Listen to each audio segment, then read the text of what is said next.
Good morning, and welcome to the very first episode of New Food, Who Dis, where we get reacquainted with food that's antiquated. And for our very first episode, we're going to start things off right with a classic, a 100-year-old recipe for boiled coffee. And if that doesn't tickle your butt, I'll let you in on a little secret. It involves an egg.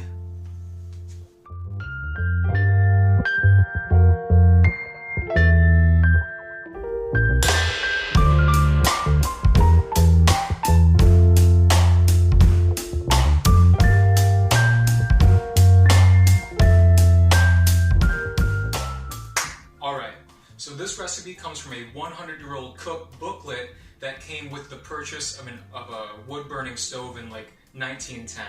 This is it right here. You can see it's in tatters, and more on this book and the oven in a later video. But just to put this in perspective, this would be like those old books that used to come with microwaves in the 1980s when they still cost like $600. And these books included 1,000 recipes that revolved around the microwave. Popcorn, made for it. Brownie in a cup, piece of cake. Whole chicken, weird flex, but okay. The idea of this microwave book was that you could make anything with nothing else but the use of your newly acquired kitchen appliance. And like that microwave book, this wood-burning stove cookbooklet covers a wide range of recipes, including one of the basic building blocks of any day, coffee. Now, this cookbooklet includes 2 recipes for coffee, one of which assumes that you have a percolator, which I don't. The other assumes that you are going to boil it in a pot on the stove like a no-good drifter, and we're going to do the drifter recipe. So to kick things off, here are the ingredients. 1 cup of coffee, just basic ground coffee, nothing fancy. 1 cup of cold water, 6 cups boiling water, which will boil in the pot separately, and 1 egg. 1 egg? No. Yes? No. Maybe? Yeah. Yes, it says an egg. Oh, Jesus. So the recipe isn't laid out in numbered steps. It's just like one solid chunk of paragraph. And against my better judgment, I'm just going to read the whole thing to you because it's a wild ride from start to finish. See if you can follow along. Here goes. Scald a graniteware coffee pot. Wash egg, break, and beat slightly. Dilute with 1/2 of cold water. Add crushed shell and mix with coffee. Turn in a coffee pot, pour on boiling water, and stir thoroughly. Place on front of range and boil 3 minutes. If not boiled, coffee is cloudy. If boiled too long, too much tannic acid is developed. The spout of pot should be covered or stuffed with soft paper to prevent escape of fragrant aroma. Stir and pour some in a cup and be sure that spout is free of grounds. Return the coffee pot and repeat. Add remaining cold water, which perfects clearing, cold water being heavier than hot water. Place on back of range for 10 minutes where coffee will not boil. Serve at once. I mean, have you ever heard such a thing? Some of you probably have, and you're probably calling me an idiot right now, but I'm going to go out on a limb and say this is not how most people make coffee nowadays. I mean, maybe they make it this way in Williamsburg. I don't know. Anyway, I haven't made this or tested this recipe before, so I'm just going to go into it blind and take it step by step. Okay, the ingredients showed up, which is good, and we'll get started. First things first, scald a graniteware coffee pot. Now, already I've failed because I don't have one of those things. But what I do have is one of these soup pots, and this is basically a coffee ground soup, so that'll do.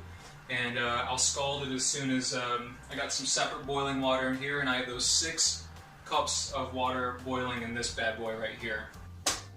Okay, that's boiled, so I'll scald the pot, which just means you pour some in there and swish it around. I don't really think this is applicable to how I'm doing it, but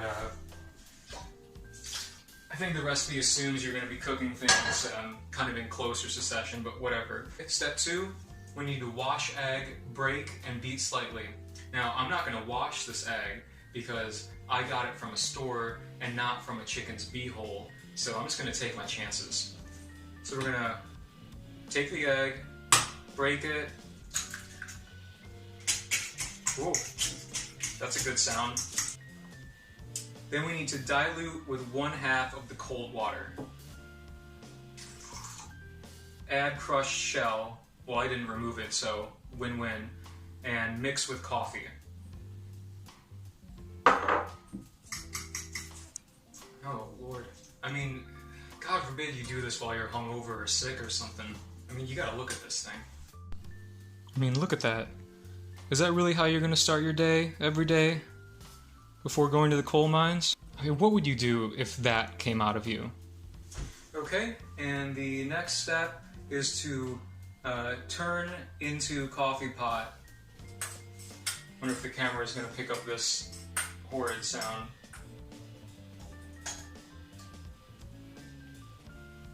I'm reading this. The next step was to pour on boiling water and stir thoroughly. Now, I didn't plan this right. The 6 cups of water are still boiling, so pop the beer and we'll just, wait. Okay. The 6 cups of water have come to a boil, so let's proceed. Right, we're going to pour the boiling water on and stir thoroughly.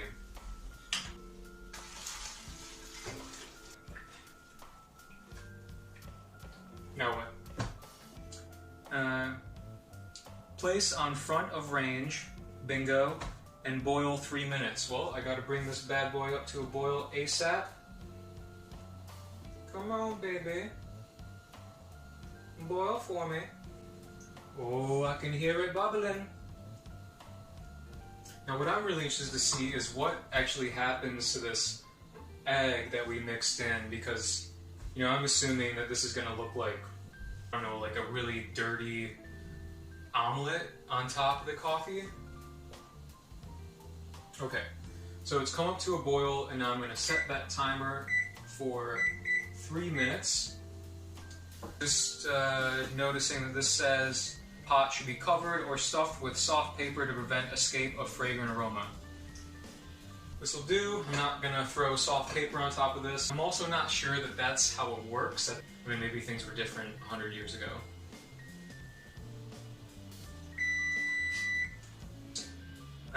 Add remaining cold water, which perfects clearing. Voila! Place on the back of range for 10 minutes, where coffee will not boil. Serve at once. Hot! So, while we're waiting for this 10-minute steeping period, I thought I would share with you some words from the author of this cookbooklet. Here we go. These are straight facts, 100% true. Tea and coffee have no food value, but are used for their stimulating properties. True. Both contain about the same constituents, caffeine, tannic acid, and a volatile oil. The tannic acid is apt to retard digestion. You just can't say retard. Stay woke, cookbook author. Okay, so the 10 minutes is up. It's time to try the old-ass style egg coffee. Again, I wasn't really thinking this through, so I'm going to ladle out this coffee like an asshole. I'm going to pour it into this beautiful mug made by one of my friends. What's up, Slabwares? So, aroma. Yeah, I mean, it smells like coffee. I didn't think it was going to smell like a fried egg or anything like that, but it smells like a decent cup of coffee, like some basic diner coffee.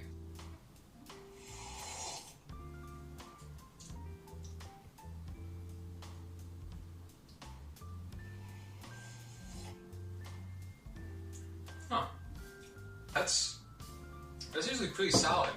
It's not acidic. The coffee that I use is some cheap ass shit that I buy for to make before I go to work. Nothing special. This tastes different than how it does from when I make it in the drip machine. It's a neat sound, isn't it?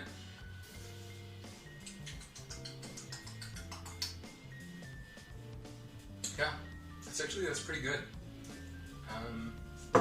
Hang on, I want to try something. I want to try this now. Yeah, that's like a good cup of coffee. I'm so surprised by that. And I don't know if I can show you this, but it looks like a freaking compost pile in there. But it is a good cup of coffee. Okay, so I was kind of I was surprised, genuinely surprised by how this tasted, but it turns out that this is like a legit way of making coffee. And it says here that egg whites, or albumin, specifically in the egg whites, are a powerful clarifying agent utilized in both making consommé and pulling sediments out of red wine. So those newly separated proteins, they get separated during the heating process, then bind to other macromolecules that might be present in the liquid, and other impurities that cause bitterness. If it's really the egg that's doing that, that's pretty amazing.